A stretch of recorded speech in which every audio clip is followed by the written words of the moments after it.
দেখছেন কলকাতা টিভি, আপনাদের সঙ্গে আমি অর্পিতা। শুরু করছি সেরা 10। পিতৃপক্ষের অবসান, দেবীপক্ষের সূচনা। মহালয়ার দিনই দেবীর মর্তে আসার কাউন্টডাউন শুরু।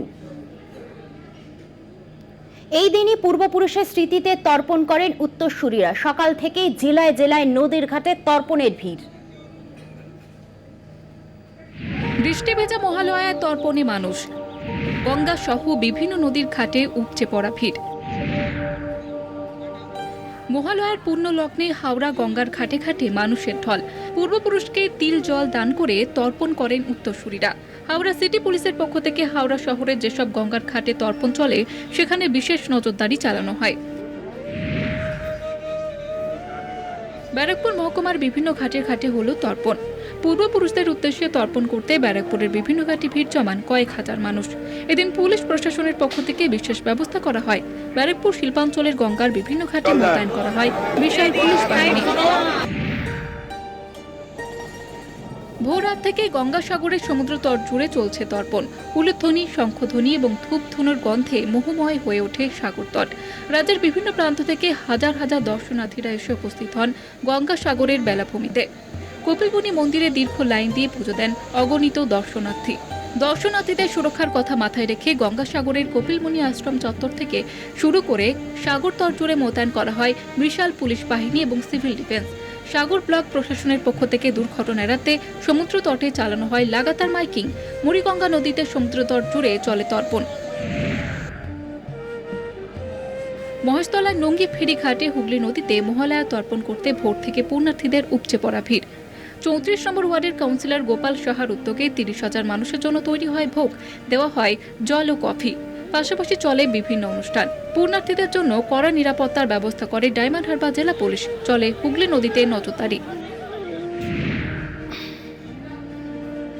পিতৃপক্ষের অবসানের সঙ্গে সঙ্গেই দেবীপক্ষের সূচনা হয় মহালয়ায়। বুধবার ভোরে মহালয়ার পূর্ণতিথিতে বালুরঘাট শহরের কল্যাণীঘাট এবং সদরঘাটে শুরু হয় তর্পণ। পিতৃপুরুষের উদ্দেশ্যে তর্পণ করতে ভোর থেকে ভিড় জমে বালুরঘাটের আয়ত্রী নদীতে। অপ্রীতিকর ঘটনা এড়াতে পুলিশ প্রশাসনের পক্ষ থেকে বিশেষ নজরদারি নামানো হয়। শুধুমাত্র বালুরঘাট, কল্যাণীঘাট নয়, চকভৃগু, পরানপুরেও তর্পণ অনুষ্ঠিত হয়। কলকাতা টিভি।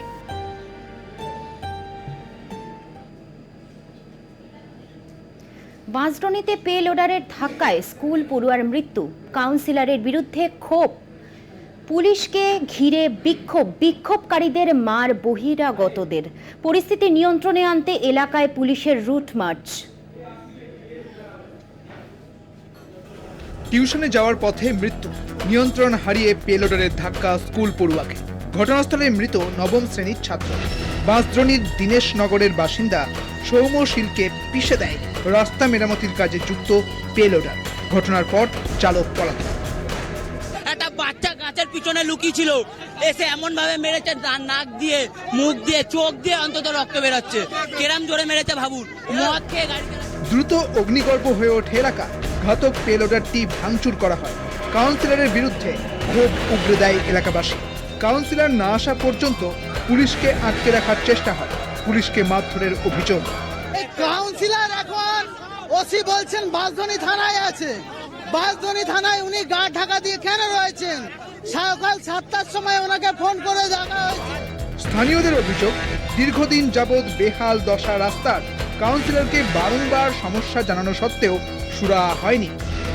রাস্তার ব্যবস্থা করা উচিত। আজকে দীর্ঘ 8-9 বছর রাস্তা কাজ উন্নয়নে চলে যাচ্ছে। হ্যাঁ, আজকে সে আমবালাতে কাজই শেষ হচ্ছে না। আমাদের ছেলে মেয়েরা স্কুল কলেজ যেতে পারছে না।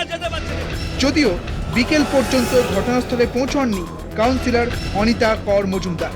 বিক্ষোভকারীদের বিরুদ্ধে পাল্টা রাজনীতির অভিযোগ তাঁর। এটা একটা রাজনীতির খেলা চলছে বা কিছু। আমরা তো উন্নয়ন করতে গেছি, আমরা তো অন্য কিছু না। রাস্তা খারাপ, আমাদের সেই রাস্তা করবার জন্য, যেহেতু সামনে পুজো, সুতরাং এরকম একটা ঘটনা ঘটে যাচ্ছে। আমরা চাই না এরকম ঘটনা ঘটুক। আচমকায় বিক্ষোভকারীদের ওপর চড়াও হয় একদল যুবক। বহিরাগতদের বিরুদ্ধে মারধরের অভিযোগ। ডাইরেক্ট বলছে এখানে গুন্ডা পাঠানো হয়েছে। কারণ কি এখন এতক্ষণ ধরে আমরা আটকে রেখেছি পুলিশকে, যেহেতু কাউন্সিলর এখানে আসা চাই, আমরা জবাবটা চাই। বহিরাগত ঢুকে আমাদের ধাক্কা মারছে। একটা কর্মরত পুলিশ অফিসার কোনোদিন একটা মেয়েদের গায়ে হাত দিতে পারে না, এটা আইন পর্যন্ত বলা আছে। সে আমাদের গায়ে হাত দিয়েছে। পরিস্থিতি নিয়ন্ত্রণে আনতে তৎপর হয় পুলিশ। বিকেলে ডিসি এসএসডি বিদিশা কলিতার নেতৃত্বে এলাকায় রুট মার্চ বিশাল পুলিশ বাহিনীর।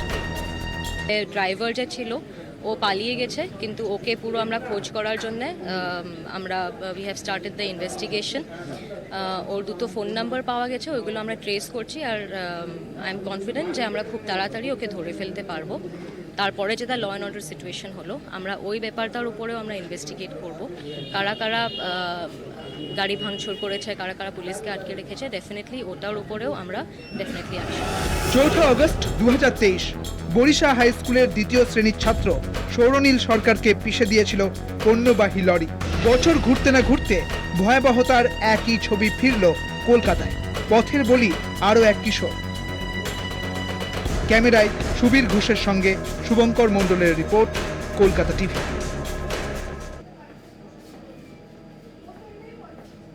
বাংলায় কাজ নেই, পরিযায়ী শ্রমিকের অনাহারে মৃত্যু দুর্ভাগ্যজনক ঘটনা। গান্ধী জয়ন্তীতে ব্যারাকপুরে কালীঘাটে গিয়ে রাজ্য সরকারকে তোপ রাজ্যপালের।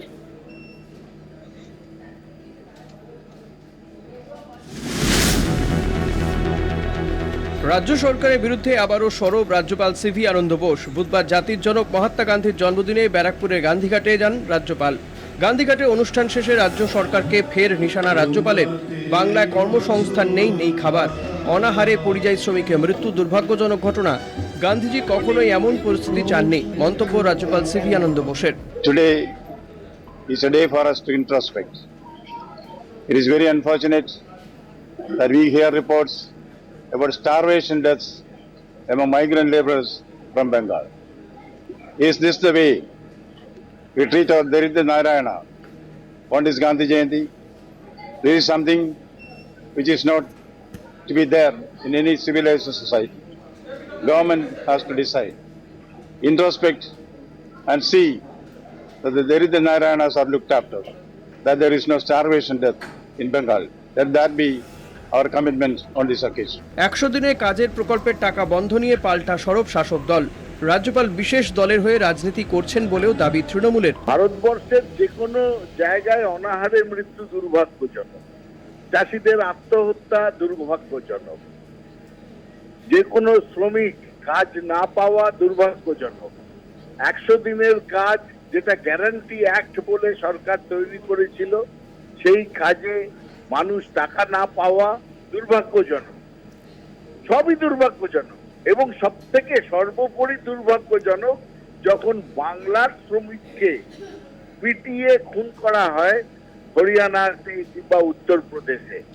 মোদির অর্থনৈতিক উন্নয়ন কি হলো? সুতরাং এই রাজ্যপাল একটা রাজনৈতিক উদ্দেশ্যে গান্ধীজির জন্মদিনকে কলঙ্কময় করলেন এই উক্তি করে,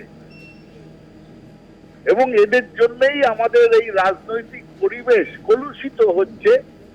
তারা রাজ্যপালের পদে থেকে তারা রাজনীতি করার চেষ্টা করছেন এবং একটি দলের প্রতিনিধিত্ব করছেন। এর থেকে দুর্ভাগ্যজনক কিছু হতে পারেনি।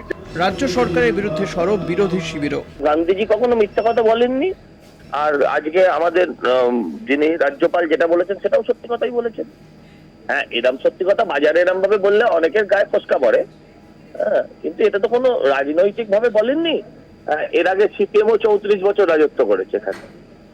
তাদের ব্যর্থতার লিগাসিটা এরা বহন করে চলেছে, আরো সেটাকে আরো বেশ কয়েক গুণ বাড়িয়ে ফেলেছে। এটা হতে পারে, এটা একা একটা সরকারের কেন হবে? এটা মানে আপাতভাবে বাংলার ব্যর্থতা। 50 লক্ষ পরিযায়ী শ্রমিক।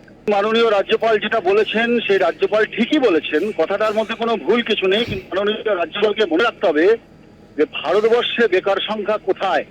মাননীয় রাজ্যপালকে এটাও বলতে হবে ভারতবর্ষে ক্ষুধার ইন্ডেক্সে আজকে ভারতবর্ষের অবস্থান কি, মাথা পিছু রোজগার কি, 47 বছরে সব থেকে বেশি বেকার।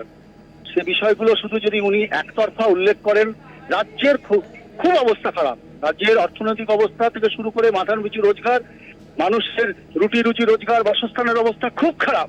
কিন্তু মাননীয় রাজ্যপালকে অনুরোধ করব যে সিলেক্টিভ প্রতিবাদ না করে মাঝে মাঝে তিনি কেন্দ্রীয় সরকারের কথাটাও একটু বলুন, যে দেশটা কিন্তু ভারতবর্ষ, তার মধ্যে কিন্তু পশ্চিমবঙ্গের অবস্থান।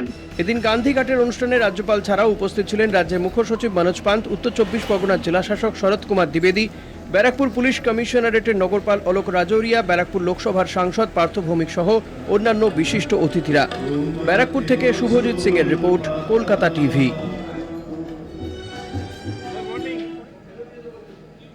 ফিরছি অন্যান্য খবর নিয়ে, সঙ্গে থাকুন। কৃষ্ণনগর 12 নম্বর ওয়ার্ডের সীমান্তপল্লীর দেব পরিবার, এই পরিবারে এখনও মহালয়ার ভোরে বীরেন্দ্র কিশোর ভদ্রের কণ্ঠে মহিষাসুর মর্দিনী শোনে গ্রামাফোনে। আধুনিকতার এই যুগে বাঙালির নস্টালজিক কলের গানে মহালয়ার শোনার ঐতিহ্য আজও ধরে রেখেছে দেব পরিবার। প্রতি বছর গ্রামাফোনে মহালয়ার দিন ভিড় জমে বাড়িতে।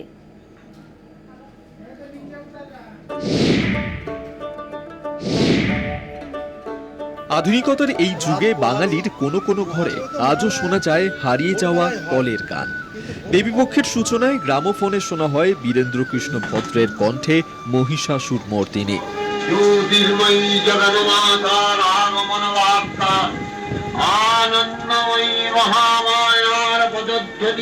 সাবেকি নাম কলের গান, সবাই চেনে গ্রামোফোন নামে।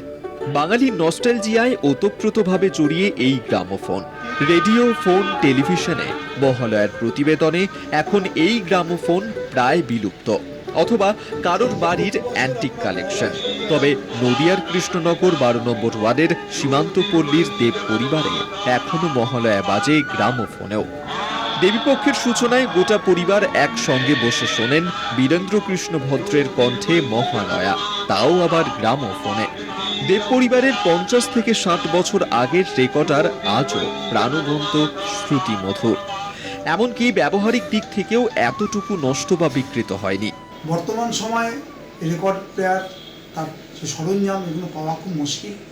কিন্তু যেহেতু আমার কাছে রেকর্ড প্লেয়ার একটা প্রাণ, আমার ভালো লাগার অন্যতম একটি জায়গা, তাই আমি চেষ্টা করি যেখান থেকেই হোক তার স্পেয়ার জোগাড় করে সেগুলোকে সচল রাখা। দেব পরিবারে আজও 550-র বেশি রেকর্ড সংগৃহীত রয়েছে। প্রজন্মের পর প্রজন্ম গ্রামোফোন সংগ্রহ করছে দেব পরিবারে। এখন বাড়িতে গ্রামোফোনের সংখ্যা 5। দীর্ঘদিন ধরে আমি আমার এই রেকর্ডের সংগ্রহশালাকে আমি সাজিয়ে রেখেছি অতি যত্নে, এবং আমার খুব ইচ্ছে যে আমার প্রায় 3500-এর কাছাকাছি রেকর্ডের সংগ্রহ এবং অনেকগুলি অ্যাম্প্লিফায়ার এবং রেকর্ড প্লেয়ার সংগ্রহে আছে, যেগুলো আমি চাই আমার পরবর্তী প্রজন্ম যারা আসে তারা যেন এগুলোকে ঠিকঠাকভাবে যত্নে রাখতে পারেন। প্রতি বছর গ্রামোফোনে মহালয়া শুনতে দেব পরিবারে ভিড় জমান প্রতিবেশীরাও। শুধু মহালয়ার রেকর্ড নয়, কাজী নজরুল ইসলামের ছেলে সব্যসাচী, প্রদীপ ঘোষের আবৃত্তি, নাট্য কোম্পানির যাত্রাপালা, বিসমিল্লাহ খানের সানাই, সলিল চৌধুরীর স্ত্রী সবিতা চৌধুরীর কণ্ঠে বিরল গান সহ আরও বিশিষ্ট শিল্পীদের দেব পরিবারের সংগ্রহে রয়েছে। নদিয়া থেকে রূপম রায়ের রিপোর্ট, কলকাতা টিভি। বুধের সূর্য ওঠার সঙ্গে সূচনা হয়েছে দেবীপক্ষের, সেই সঙ্গে বাঙালির শ্রেষ্ঠ উৎসব দুর্গাপুজো। এই উৎসবকে ঘিরেই বছরের কটা দিন মেতে ওঠেন 8 থেকে 80 সকলেই। কিন্তু দুর্গাপুজোয় স্থায়িত্ব যদি একদিন হয়, ভাবলেই মনটা বিষাদে ভরে ওঠে। শুনতে অবাক মনে হলেও এটাই সত্যি। এই গ্রামে বোধনের 24 ঘন্টার মধ্যেই দেবী দুর্গা পাড়ি দেন কৈলাসের পথে। গ্রামের নাম ধেনুয়া। পশ্চিম বর্ধমান জেলার আসানসোল হীরাপুরের ধেনুয়া গ্রামে বোধনের দিনেই বেজে ওঠে নবমীর নিষ্ঠুর সুর। পিতৃপক্ষের অন্তিম ক্ষণে একদিনের জন্য বাড়ি আসেন মা। মহালয়ের দিনেই ষষ্ঠীর বোধন থেকে সপ্তমী, অষ্টমী, নবমী ও দশমী পর্যায়ের পুজো করা হয় দেবী দুর্গাকে।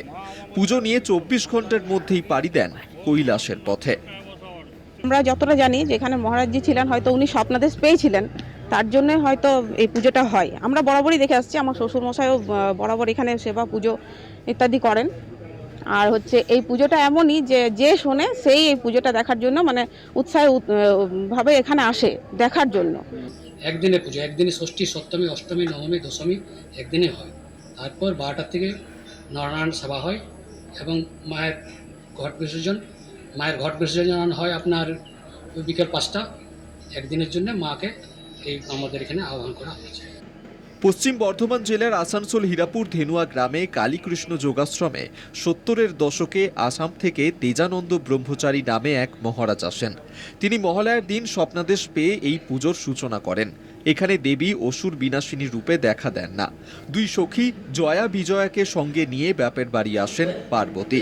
জয়া বিজয়ের সঙ্গে দেবী দুর্গার মূর্তি সচরাচর দেখা মেলে না এই বাংলায়। স্থানীয় বাসিন্দাদের এই পুজোকে কেন্দ্র করে উৎসাহ থাকে তুঙ্গে। পাশাপাশি দূর দূরান্ত থেকে এই পুজো দেখতে ছুটে আসেন অনেকেই। আসানসোল থেকে পবিত্র বন্দ্যোপাধ্যায়ের রিপোর্ট, কলকাতা টিভি।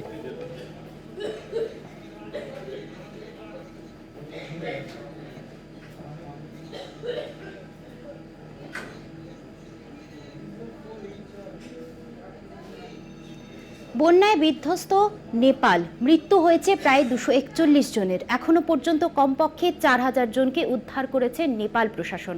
শুরু হয়েছে ত্রাণ বিলির কাজ। উদ্ধার কাজের জন্য নামানো হয়েছে সেনাবাহিনীও। টানা বৃষ্টিতে ভাসছে নেপাল। প্রাকৃতিক দুর্যোগে বিপর্যস্ত হয়ে গিয়েছে নেপালের একাধিক এলাকা।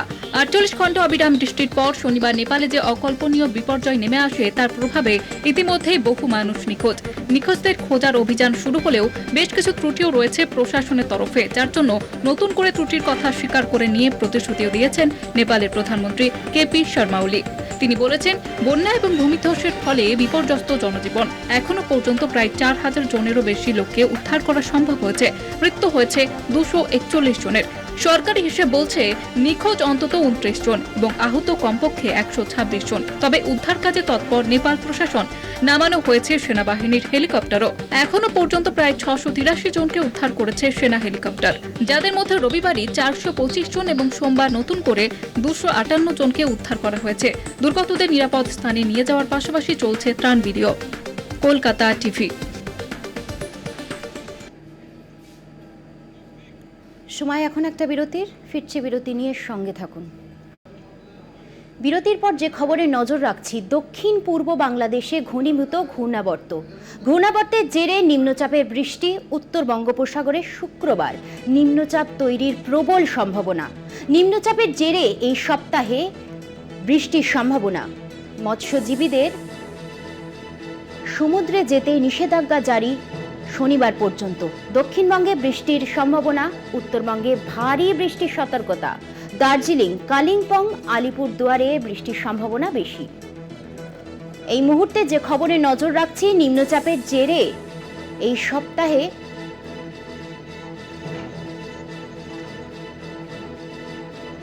মৎস্যজীবীদের সমুদ্রে যেতে নিষেধাজ্ঞা জারি। এ বিষয়ে বিস্তারিত জানবো। ফোন লাইনে রয়েছেন আমাদের প্রতিনিধি শাশ্বতী। এবং যার জেরে একটি অক্ষরেখা তৈরি হয়েছে, যেটি আন্দামান প্রদেশে বিস্তৃত এবং এর ফলে উত্তর বঙ্গোপসাগরে সমুদ্র দিয়ে নিম্নচাপে রূপান্তরিত হতে পারে বলে জানাচ্ছে হাওয়া অফিস।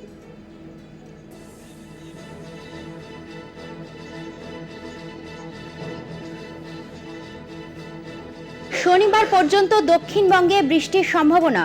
দক্ষিণ পূর্ব বাংলাদেশে ঘনীভূত ঘূর্ণাবর্তের জেরে উত্তরবঙ্গে ভারী বৃষ্টির সতর্কতা। এ বিষয়ে বিস্তারিত জানবো আমাদের প্রতিনিধি শাশ্বতীর কাছ থেকে। দেখো অর্পিতা, দক্ষিণ পূর্ব বাংলাদেশে একটি ঘূর্ণাবর্ত ঘনীভূত হয়েছে এবং এই ঘূর্ণাবর্ত থেকে একটি অক্ষরেখা, যেটি আন্দামানের পর্যন্ত বিস্তৃত এবং এর প্রভাবে একটি নিম্নচাপে রূপান্তরিত হওয়ার সম্ভাবনা তৈরি হয়েছে উত্তর বঙ্গোপসাগরের ওপর। শুক্রবার এই নিম্নচাপ প্রবলভাবে তৈরির সম্ভাবনার কথা জানাচ্ছে হাওয়া অফিস, যার জেরে মৎস্যজীবীদের সমুদ্রে যেতে নিষেধাজ্ঞা জারি রয়েছে। এই নিম্নচাপের প্রভাবে এই সপ্তাহের শেষের দিকে অর্থাৎ শুক্র শনিবার বৃষ্টি হওয়ার প্রবল সম্ভাবনা রয়েছে। তবে পুজোর সপ্তাহে অর্থাৎ আগামী সপ্তাহে এই নিম্নচাপের প্রভাব সেই অর্থ কিছুই থাকবে না বলে জানাচ্ছে হাওয়া অফিস। তবে এখনো পর্যন্ত যেমন সতর্কতা জারি রয়েছে যে শনিবার পর্যন্ত মেঘলা আকাশ থাকবে এবং শুক্রবার ভারী বৃষ্টির সম্ভাবনা জারি। শনিবারও দক্ষিণবঙ্গ জুড়ে বৃষ্টির সম্ভাবনা। কলকাতা শহর সব জেলাতেই দক্ষিণবঙ্গে বৃষ্টির সতর্কতা জারি থাকছে। বজ্রবিদ্যুৎ সহ হালকা মাঝারি বৃষ্টি থাকবে বেশ কিছু জেলাতে। সেক্ষেত্রে শুক্রবার 2 চব্বিশ পরগনা, 2 মেদিনীপুর সহ একাধিক জেলাতে জারি রয়েছে ভারী বৃষ্টির সতর্কতা। এর সঙ্গে সঙ্গে উত্তরবঙ্গের পার্বত্য জেলাগুলিতে অর্থাৎ দার্জিলিং, কালিম্পং এই দুই জেলাতে কিন্তু ভারী বৃষ্টির সতর্কতা আগামীকাল থেকেই বৃহস্পতিবার পর্যন্ত উত্তরবঙ্গের সব জেলাতে সহ বৃষ্টির সম্ভাবনার কথা জানাচ্ছে হাওয়া অফিস। কার্যত বৃষ্টির ভ্রুকুটিতে পুজোর পূর্ব লগ্নে যখন একাধিক পুজো উদ্বোধন হতে চলেছে সেই পরিস্থিতিতে কিন্তু বৃষ্টির ভ্রুকুটি থাকছে দুই বঙ্গের উপরই। ধন্যবাদ তোমাকে। আমরা কথা বললাম আমাদের প্রতিনিধি শাশ্বতীর সাথে।